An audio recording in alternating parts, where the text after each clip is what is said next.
Hey guys, and welcome to Dan and Bryn Start a Gym. It's Friday, it's my upper body day. I'm super excited to work out, hit some bench press. Probably one of my favorite lifts, which isn't surprising I suppose. I am a male, except I do my bench pressing on Fridays instead of Monday, which is International Bench Press Day. We're just gonna go over a few things on how to lift big. And so where you need to start with and what to think about when you are lifting big. Jordan is practicing her deadlifts over here, so that's why I keep looking away. Mari turns the camera just a bit to sort of focus on Jordan. Perfect, Jordan, very nice. Now, when it comes to lifting and weightlifting in general, we do think of our gym as an educational facility and trying to improve our lifting and get stronger. It's really important that you know where you're at when it comes to weightlifting. Recently we had an email with somebody who was less than pleased with our services. She was really bothered that she didn't get to do any back squatting or any heavy lifting, mainly because, well, she had an ACL injury a few years ago and her movement patterns were absolutely horrific. Terrible, terrible movement patterns. Now she was a bit delusional in how strong she thought she was. She was a little bit delusional in where she thought she was exercise-wise. And so we wanted to make sure that we never hurt people, so we started her off at a nice basic level, teaching her how to squat. And so she wanted to squat with heavier weights, and that just wasn't going to happen, not in our gym. You don't learn to drive a car by putting somebody on the freeway and then having them get behind the wheel. You start off in a parking lot.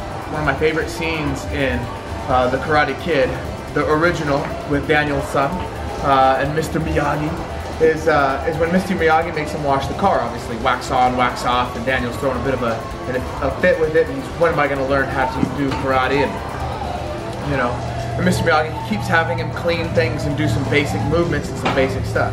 You've got to learn to crawl before you can walk when it comes to weightlifting. If you want to play with the big kids, you got to start where the big kids started.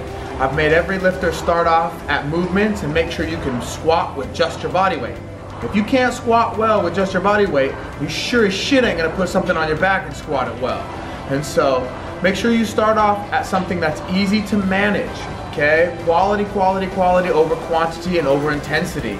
If you can't do it well when it's at light weights, you ain't gonna do it well when it's at heavy weights. All right, make sure Mari's in it. We wanna see Mari do her good mornings, okay? This is for Gen P. All right, we got several of our trainers in here lifting today. It's an exciting day. I'm still in the midst of my warm-up for my bench press. Going back to doing things correctly.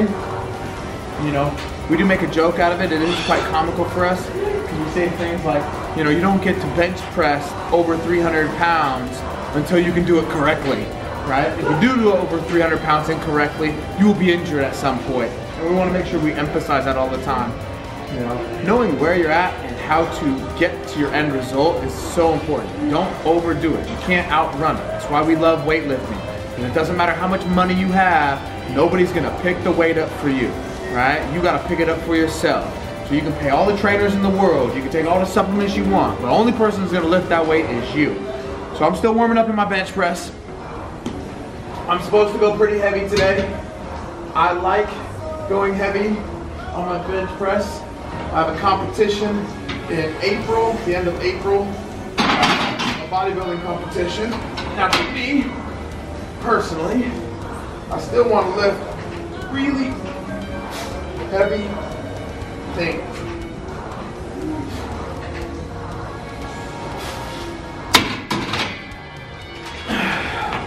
You won't see me doing too many reps at heavy loads. It's not good for the central nervous system. But part of what prepares me for bodybuilding competition is all my heavy lifting. That keeps my muscle density where I like it, and it keeps me motivated in the gym. I like to be strong and decent looking. I mean, other than my face, you know, but I was born with this, I can't help that much. But at least I can have a decent physique that I'm always working towards. And so we'll do a lot of volume stuff in just a minute. If you follow me, I'm gonna superset that with cable pull downs. Again, trying not to go too many reps at first. I think the thing that would describe me best as a lifter would be what people are calling a power builder, where I use powerlifting. I use powerlifting to help with my main shape and look of my physique specifically. Again, I won't go too heavy on these either, but I do want to be explosive, slow on the way up.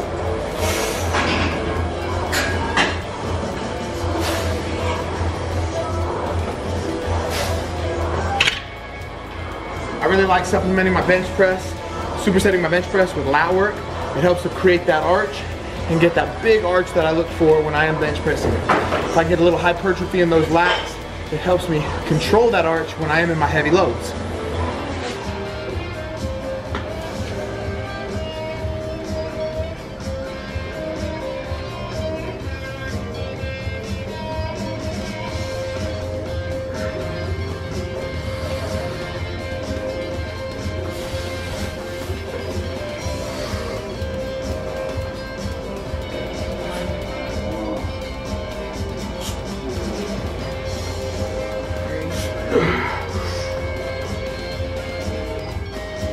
Come on, come on.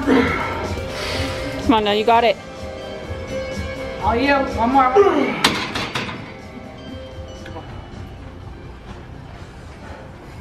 You'll have to ignore the dog, and we won't tell Bryn. I won't tell her if you don't tell her.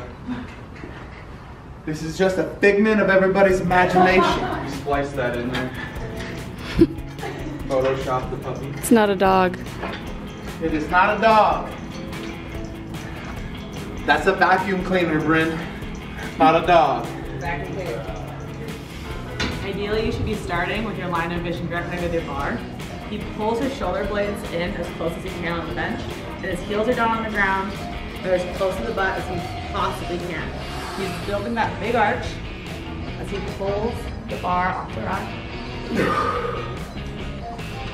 And you readjust because you lost a little bit of that back arch, so you started the. There we go. Two. And some of you might be thinking, why does he have such a big arch? That can't be right.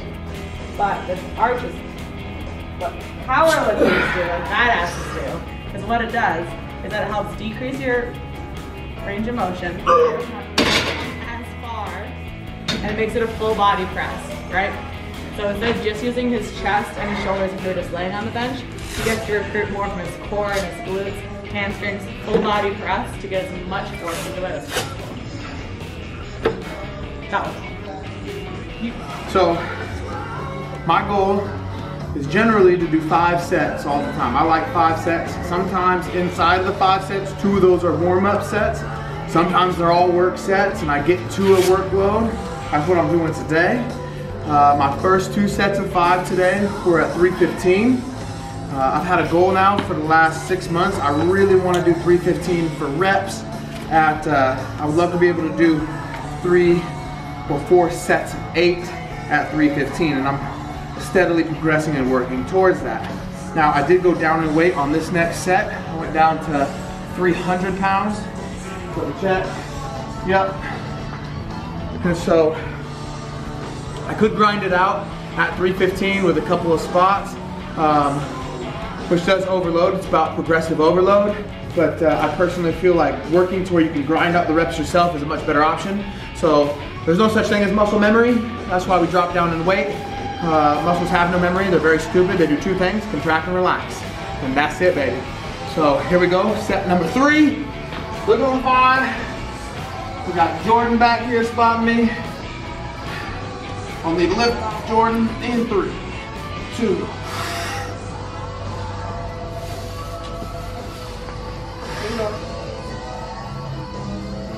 Nice.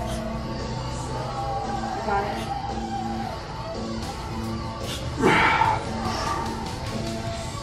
Up. One more. You got it.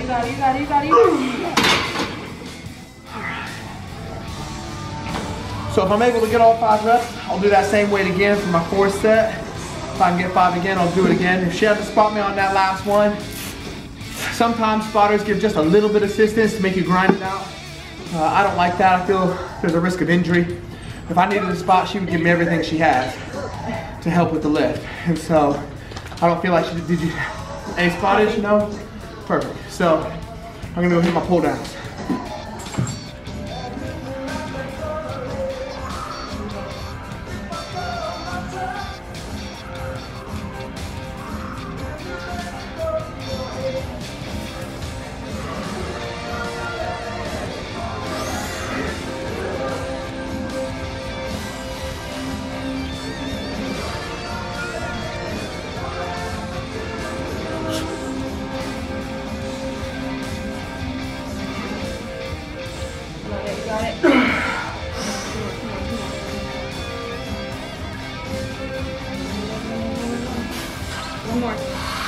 You got it, Dan. Push.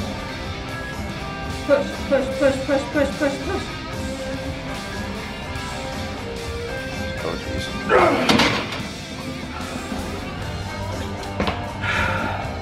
And now we'll be going down and weight again for that last set. All right, guys, this is my last set. I'm down to 275. My first set was 315 with no spots. Second set was 315 with 1 spot, so I got 4. Now I take big jumps. When I start decreasing the weight, I'm not pussyfooting around it. I'm getting down there in a hurry. Like I said, I don't like to get very much spottage. I don't like to do 2 or 3 reps with a spotter's help. I like to do it myself. If I can't do it, I just drop the weight down lower. I'm at 275. Hopefully get this for my last set of 5.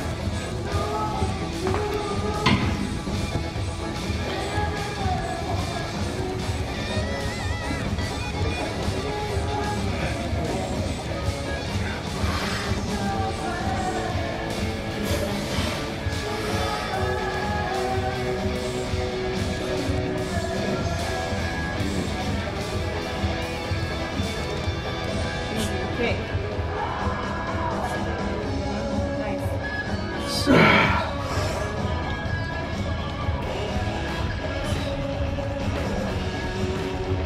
Nice. Well, I lost track on that last set. I think that was 8. And so now I did 8 instead of 5 because, well, at rep number 5, it was feeling pretty good. So when I take big jumps down and I decrease the weight by a lot, just because I'm supposed to do 5, doesn't mean I'll stop at 5. It means I'll do as many reps as I can with whatever weight I've selected. That's something we tell people in here all the time. Everybody's going, how many reps should I do and what weight should I do? Frankly, it's really simple. Do as many reps as you can with whatever weight you've selected. Try your best to always leave 1 rep in the tank. That way, if you don't have a spotter, you can re-rack it. When your brain tells you, I can do 1, when your body tells you that it's done, a lot of times your brain will say, we can do 1 more. If you've said in your mind while you're in the middle of your bench press, you know what, I can get 1 more, that's your time to rack it. Don't go for it, rack it. If you go for it, the odds of you getting stuck at the bottom are quite high. Now, if you got a spotter, no worries. But if you don't got a spotter, if your brain says, I can do 1 more, rack it. Leave that one for the next set, do a few more, a little lighter load. I'm gonna do another set of pull downs, and then we're gonna go into all my supplementary lifts for shoulder health, some lats, biceps, and those sorts of things. Stuff that really makes me feel good. So, I just finished my supplementary lifts after all my bench press and lat pull downs, single arm lat pull downs on the cable machine. I should have gone through and shown you guys, but to be honest, I got too caught up in the lifts and the music. It took about an hour. Today I did dips on the dip station, single arm bent over row, overhead presses, and cable bicep curls. And maybe next week I'll show you the kind of cable bicep curls I do. I like them. It really takes your shoulders out of the equation and pulls it from a different angle that most people aren't used to seeing. I went through it 4 times. I did about 12 reps at every exercise. All my supplementary lifts, after my heavy stuff, it's usually pretty light. I'm not trying to kill myself at this point. It's just, if I can get it for 12 with another rep or 2 left over, I'm pretty happy about it. I'm basically just looking for hypertrophy. I want to get that swelling feeling and kind of build up muscles. And after a heavy bench press like I did today and those pull downs, it's not that hard to get. You can get it pretty easy. And so, you know, the key factor is just knowing where you start, knowing where you're at when you start. You can't get it in the first 3 months. You know, if you're like me and you've been lifting for a decade and someone wants to get to where you're at, you got to explain to them very clearly that you didn't start where you're at today. You started somewhere else. And so making sure that you emphasize that point. When it comes to weightlifting, you can't outperform what people have already done. You know, if it took somebody 5 years to achieve a goal, don't expect to get it in 6 months. That's just crazy. And so you can get that in a lot of things. You can have a learning curve. Some people might, but for the most part, just accept the fact that you're gonna have to exercise at least if you want to be a weightlifter, every 3, 4, 5 times a week at the minimum. If you want to get good at it, if you want to make a routine out of it and be and do great things and amazing things. It's going to take you 3, 4, 5 years before anybody even knows who you are in the gym as far as somebody who can lift heavy shit. So keep on grinding, and I'll talk to you later. Again, this is Dan and Bryn, Start a Gym. Please subscribe. Adios, muchachos. Oh, by the way, there's Titan again. Way down there. Where is he? See if we can find him. There he is. Say hi, Tidy Whitey. Oh. Oh.